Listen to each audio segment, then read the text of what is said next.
शेतकरी मित्र, स्वागत आहे आपल्या सर्वांचे। शेतकरी मित्रांनो, सीसीआय केंद्रामध्ये एकूण 5 प्रकारे कापसाचे भाव ठरवले जातात। ते की कापसाच्या मॉइश्चरनुसार हा भाव ठरवला जातो। शेतकरी मित्र, आपण जर बघितला तर कोणकोणत्या पद्धतीमध्ये आणि कितीपासून कापसाची भावाची सुरुवात होते ते आपण आज जाणून घेऊया। शेतकरी मित्रांनो, तत्पूर्वी जर आपण नवीन असाल तर चॅनल अवश्य फॉलो करून घ्या।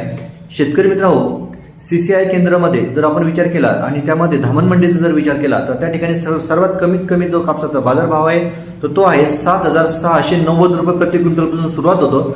दुसऱ्या नंबरला आहे 7,770 रुपये प्रति क्विंटल भाव घेतला जातो। तिसऱ्या टप्प्यामध्ये आहे 7,850 रुपये प्रति क्विंटल भाव ठरवला जातो।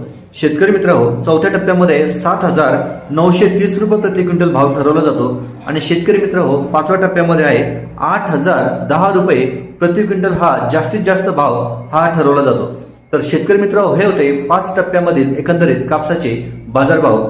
असेच वेगवेगळी माहिती जाणून घेण्यासाठी नक्कीच आपल्याशी जोडून राहा।